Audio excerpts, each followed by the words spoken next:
دورنimo talaada taariikhduna ay ku beegan tahay 27 bisha September sanada 2022 ku soo dhawaada warka dowrnimo ee shabakada Sirta Media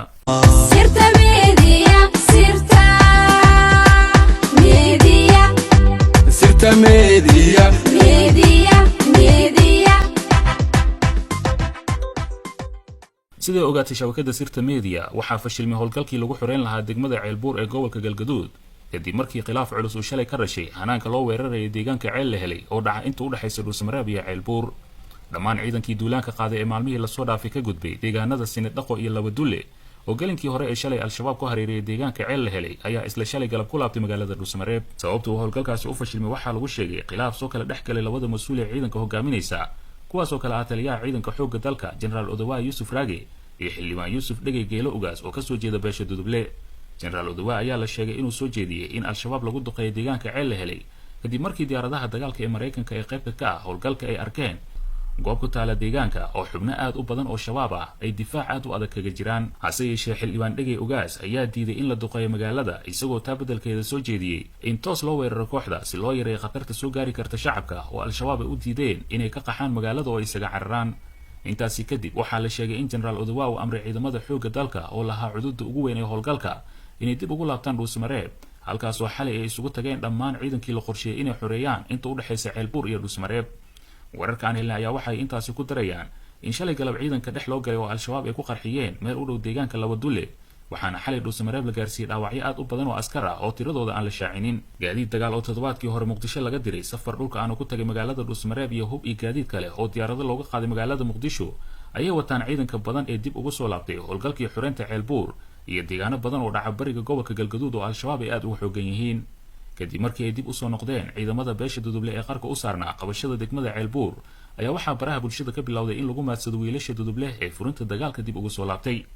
sideeda mar haddii dagaal lagu jiro oo uu khilaaf yar ka dhasho dagaalkaasi guuldaro ayuu ku soo dhamaadaa sababta khilaafka ugu weyn ayaana ah in qorshe la'aan iyo abaabul la'aan lagu tagay furmaha hore ee dagaalka Ceelbuur waa mid ka mid ah xarumaha ugu xoogan al-shabaab umana baahna laablakac iyo igu sawir ee waxa ay rabtaa qorshe si adag loogu soo baarandigay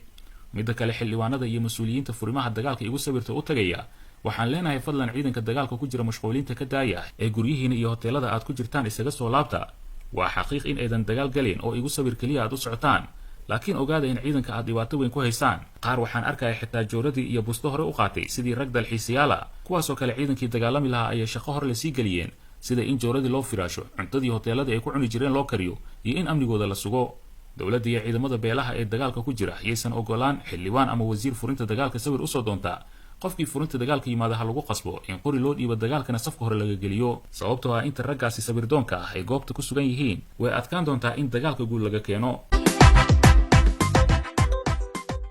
xilli magaalada Muqdisho ee caasimadda Soomaaliya uu ku soo laabtay madaxweynaha Soomaaliya Xasan Sheekh Maxamuud oo dhowrkii maalin la soo dhaafay ku maqnaa safar dalka dibaddiisa ah ayaa haatan waxa uu kulamo xasaasi ah ka wada gudaha Villa Soomaaliya kulamadan Xasan Sheekh Maxamuud oo ka wada Villa Soomaaliya ayaa diiradda lagu saarayaa kacdoonka ka socda gudaha dalka iyo xaalad ka soo korortay magaalada Muqdisho ee caasimadda Soomaaliya sida ay noogu soo dusiyeen xogtan shakhsiyaad ka tirsan xafiiska madaxweynaha Soomaaliya Xasan Sheekh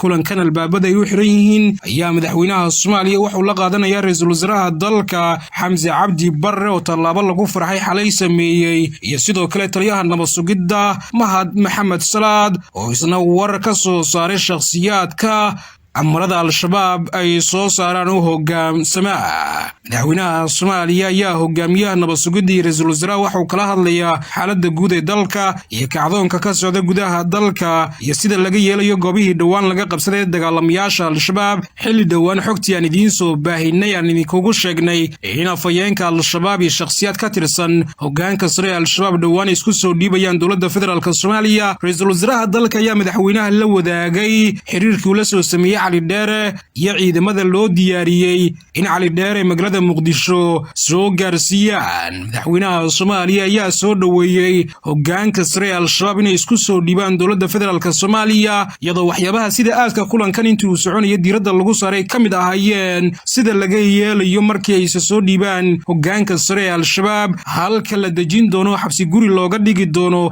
iyadoo taasi uu dusha saartay taliyaha nabad sugidda maxamed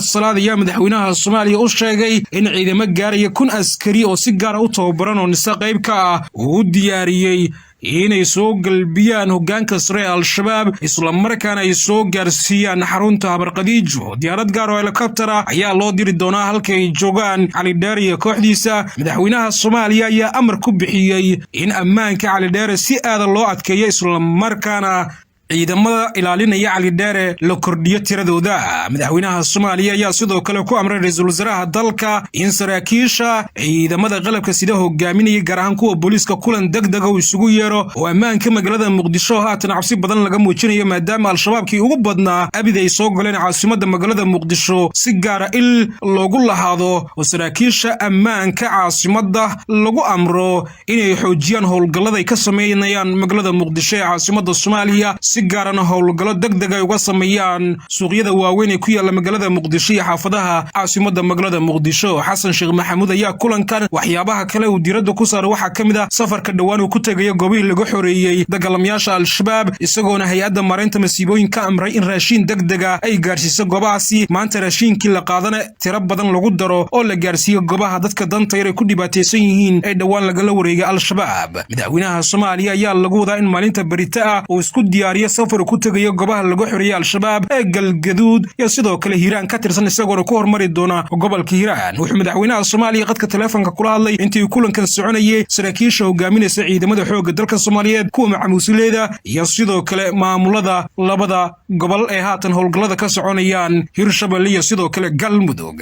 wixii war ku soo kordha waxyaabaha kale ka soo kordha kulankan xasaasiga ee ka soconaya fila Soomaaliya daawadayaal waxaad ku daawan doontaan wararkayaga dambe hadduu Allah awood leh uu raali ka noqdo iyadoo haatan ay muuqanaysiin madaxweyne Xasan Sheekh Maxamuud bilaabay dadaallo ku dardargelinayo kacdoonka ka soconaya gudaha dalka. madaxweyne Farmaajo ayaa fariin hambalyo u soo diray madaxweynaha haatan talada haya Xasan Sheekh Maxamuud isagoona ku dhiirigeliyay kacdoonka ka soconaya gudaha dalka ballan qaaday inuu haatan ku garabsiinayo dawladda kacdoonkaasi oo madaxweynaha uu tagi doono isna goobaha laga xoreeyay al-shabaab diyaarna uu yahay in dawladda Xasan Sheekh Maxamuud si la furnaana uu ula shaqeeyo jamaahiirta nabad iyo nololna garabka dawladda Xasan Sheekh Maxamuud haatan wixii ka dambeeya ay tahay. markan haddii aynu eegno qodobada kale ee xasaasiga ee warkayaga ka harsan magaalada Muqdisho ee caasimadda Soomaaliya gaar ahaan teendhada Afisyooni waxaa maanta ka furmay shir xasaasi oo horkiisu sareeyo kaasi oo u dhaxeeya dawladda federaalka Soomaaliya iyo beesha caalamka xubno ka tirsan oo ku sugan magaalada Muqdisho ee caasimadda Soomaaliya. shirkan ayaa waxaa daafuray ra'iisul wasaare ku-xigeenka dalka Saalax Axmed Jaamac waxaana ka qayb galay ergeyga qaramada midoobay u fadhiya Soomaaliya madax ka socotay hay'adaha caalamiga ah iyo sidoo kale dhammaan dalalka deeq-bixiyaasha ee fadhigoodu yahay magaalada Muqdisho ee caasimadda Soomaaliya. inta badan waxaa shirkan diiradda lagu saaray gurmadka abaaraha iyo sidii loo caawin lahaa dadka ay saameeyeen abaaraha haatan ka jira koonfurta iyo bartamaha dalka. daawadayaal inta ayaan ku soo afmeeraya warkid ka daawanayseen channelka Sirta Media tan iyo kulanti dambe nabadgelyo. Sirta Media, Sirta Media, Sirta Media, Media.